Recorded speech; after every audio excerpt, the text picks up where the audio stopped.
sejam A e B números reais com A menor que B e F uma função. Se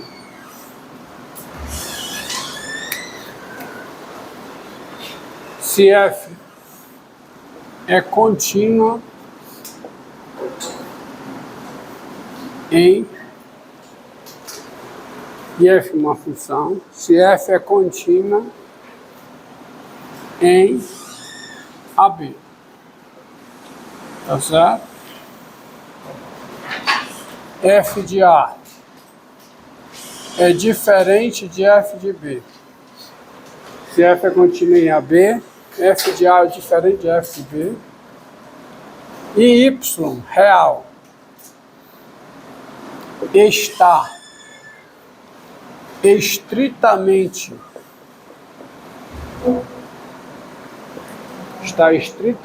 entre F de A e F de B, então existe X no intervalo aberto AB, tal que F de X é igual a Y. Esse teorema de A e B reais com A menor do que B e F é a função. Se F é contínua no intervalo fechado AB, F de A é diferente de F de B, e Y, pertencente aos reais, está estritamente, quer dizer, estritamente, é que o Y, tá? Ele é, por exemplo, se ele nem é F de A, nem é F de B. Ele não é F de A, nem é F de B. Ele está entre os dois, tá? Mas está, ou seja, se F de A é menor do que F de B, o Y é maior que F de A é menor que F de B. Está estritamente entre os dois. Então, existe X no intervalo fechado da B, tal que F de X é igual a Y. Esse é um teorema de fácil aceitação, ele é bem intuitivo, e mesmo que eu quisesse demonstrar, eu não poderia demonstrar para vocês, porque é um teorema de uma área da matemática chamada topologia, tá? Não é de cálculo, senão é um teorema de cálculo, e com as ferramentas que eu tenho para fazer o cálculo aqui, não dá para demonstrá-lo, mas ele é fundamental ele é fundamental no cálculo. Olha como ele é intuitivo, ó. Observe a situação aqui. Você está no primeiro quadrante, mas poderia ser em qualquer quadrante. Não precisa nem ser localizado no quadrante. Mas você tem o A, você tem o F de A, e você tem o B, A menor que B, e você tem o F de B. Por quê? Porque o F de A é diferente de F de B, assim, não diferentes. Essas são as hipóteses, mas tem mais hipóteses. Qual é uma hipótese aí? É que a F é contínua em AB. Hipótese que eu não usei ainda. A F é contínua no intervalo fechado AB. Se a F é contínua no intervalo fechado AB, a intuição diz que o gráfico de F ao longo do intervalo fechado AB é um arame. É uma coisa contínua, não se quebra, tá? Não é quebrável. Então ela vem daqui para cá continuamente. Portanto, se você pegar um Y estritamente entre F de A e F de B, se você pegar um Y aqui, estritamente entre F de A e F de B, traça uma reta passando por esse ponto paralela ao eixo das abscissas, uma hora ela vai ter que tocar o gráfico, porque o gráfico é uma coisa contínua, é um arame. E quando ela toca o gráfico, ela toca num ponto F de x, x. Esse ponto tem uma abscissa x, e quem é a imagem de x por F? É o y. Então existe x no intervalo aberto AB, tal que F de x é y. Esse é um teorema de existência. ele não dá uma fórmula para encontrar x, mesmo porque ele não é de unicidade. Não necessariamente existe um único x, ou seja, não tem essa história de existe o x tal que f de x é y. Não cabe aqui artigo definido pelo seguinte, ó. Observe essa situação aqui, que também é possível.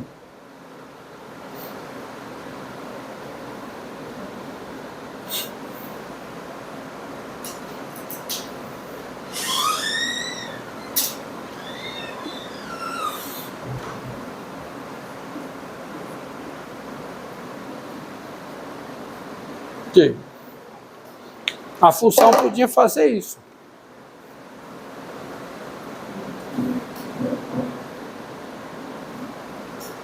Para cá. E aí, para esse y bem aqui, ó, para esse y bem aqui, y está estritamente entre f de A e f de B, não é? Ó. Esse y é a imagem de 3 valores distintos no intervalo aberto AB. Esse y é f de x1, é f de x2 e é f de x3. Não existe só... Aqui embaixo, desculpa. Não entendi o que você falou, tá errado mesmo. Aqui, não é? Ah, agora sim. x1, x2, x3. Esse y é a imagem de 3 valores distintos. Então, o teorema é um teorema de existência somente. Ele diz que se o y está entre f de A e f de B, e a função, estritamente, tá? E a função é contínua no intervalo fechado AB, existe um x no intervalo aberto AB, então que f de x é y. Tá? Pois esse y aqui, esse y, existe o x2, existe o x2, tá? Esse teorema é conhecido como teorema do valor intermediário. Ele é o teorema, conhecido como teorema do valor intermediário.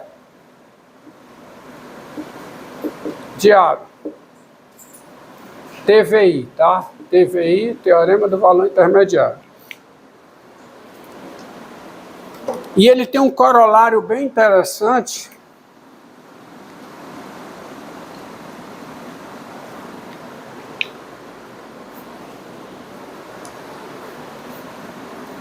Ele tem um corolário interessante que é o seguinte.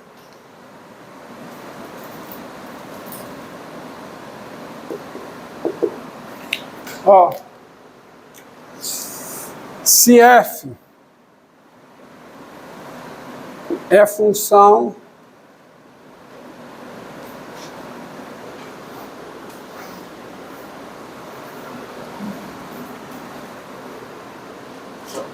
se A e B são números reais com A menor que B, f é contínua, f é função contínua em AB. E f de A vezes f de B é um número negativo, então existe x no intervalo aberto AB tal que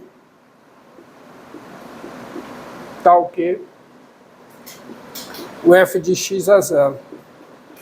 Por que isso aqui de fato, por que esta proposição é um corolário desse teorema? Porque se f de A vezes f de B é negativo, f de A e f de B têm sinais contrários. Um é positivo e o outro é negativo. Então, o número real zero está estritamente entre f de A e f de B. E como por hipótese a f é contínua no intervalo fechado AB, o teorema do valor intermediário diz existir x no intervalo aberto AB, tal que f de x é zero. O zero está estritamente entre f de A e f de B.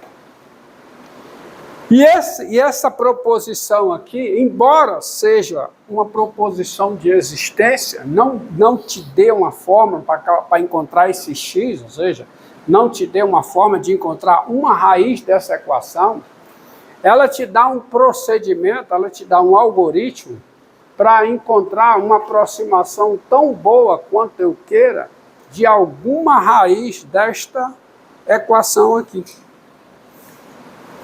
Por quê? Olha o procedimento. Ó.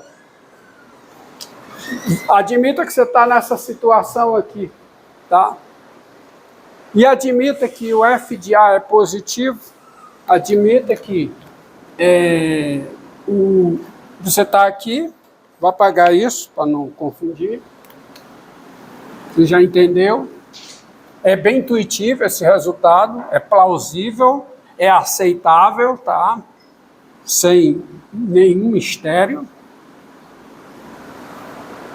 E admita que nessa situação aqui, o f de A seja positivo e o f de B seja negativo, por exemplo. Então, tem uma raiz entre A e B. Essa função tem uma raiz entre A e B. Como eu encontro uma aproximação tão boa dessa raiz quanto eu queira? Fazendo o seguinte. Pega o x1 como sendo a média aritmética de A e B. No esboço do algoritmo. X1 é a média aritmética de A e B. Aí você calcula f de x1. Se f de x1 é zero, você já encontrou uma raiz, não precisa fazer mais nada, certo? Mas aí f de x1 pode não ser zero. Digamos que f de x1 seja negativo. Se f de x1 é negativo, esse corolário aqui diz que essa função possui uma raiz entre o quê?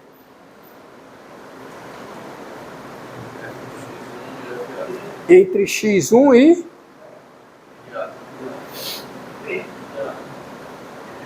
e A. Porque o f de A é positivo, f de x1 é negativo. Então eu vou começar aqui, ó. Vou desenhar aqui paralelamente. Fazer em paralelo. O A, f de A é positivo, certo? Não vou botar não. F de A é positivo. Aí está aqui o B. Calculei o x1, que é a média. Tá certo? Então, tá aqui. F de x1. Negativo. Tá entre o quê? Não entendi. Por que está no lugar errado?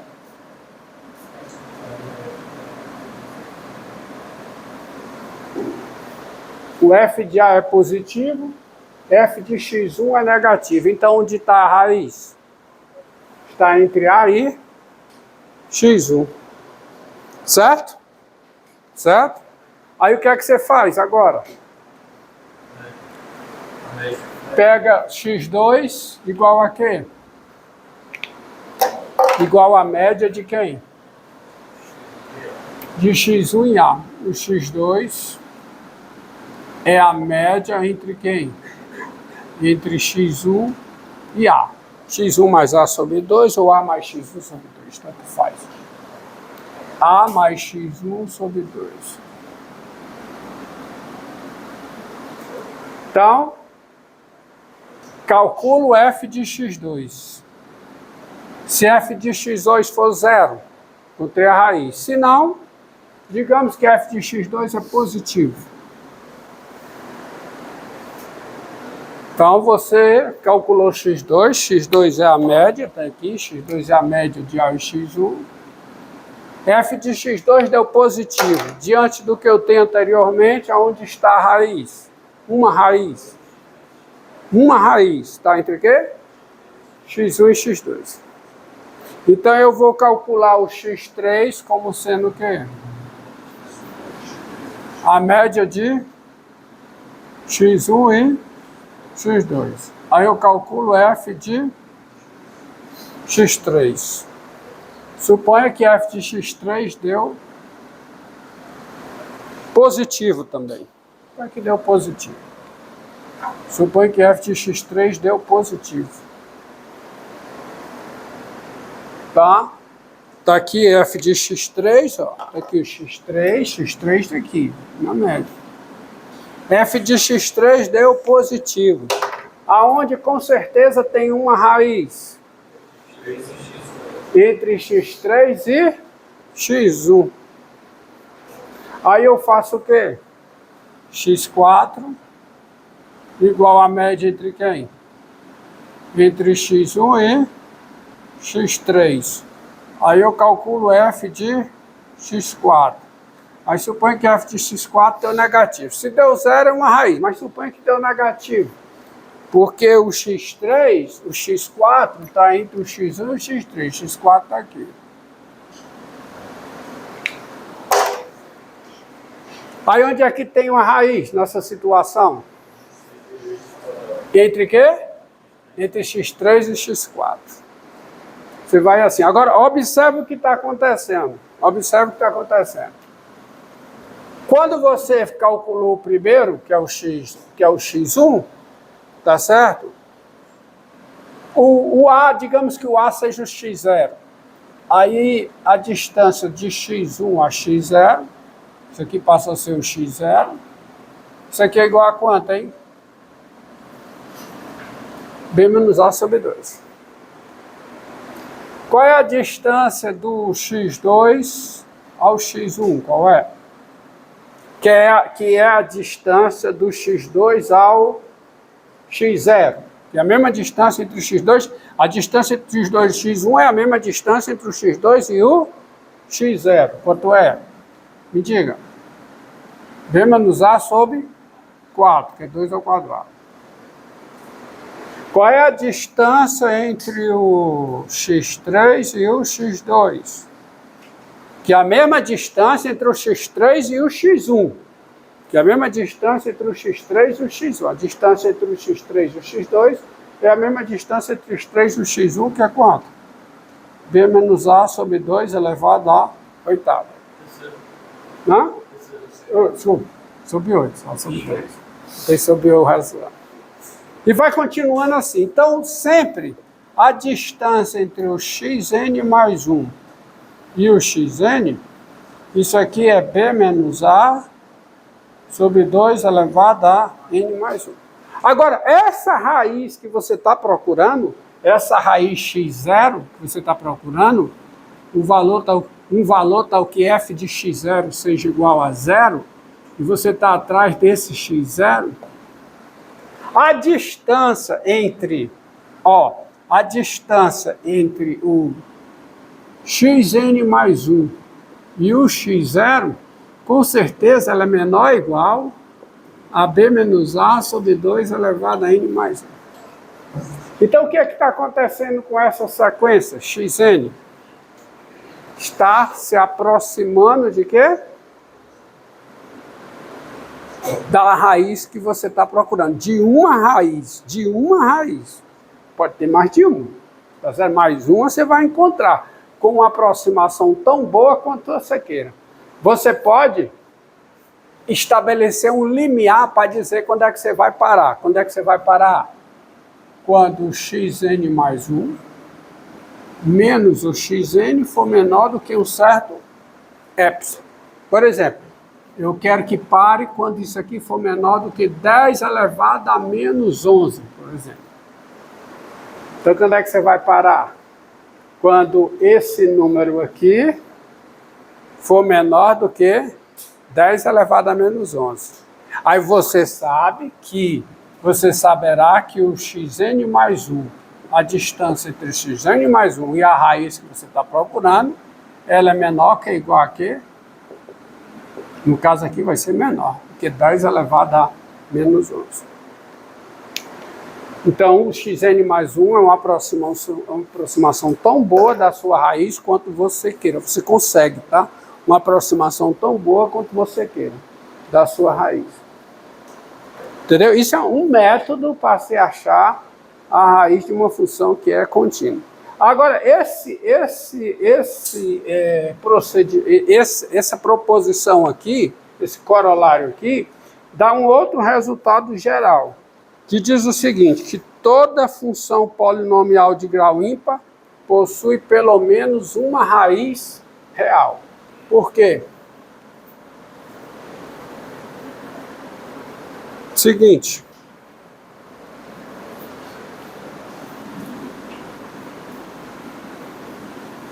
Vocês entenderam? Faço a implementação disso.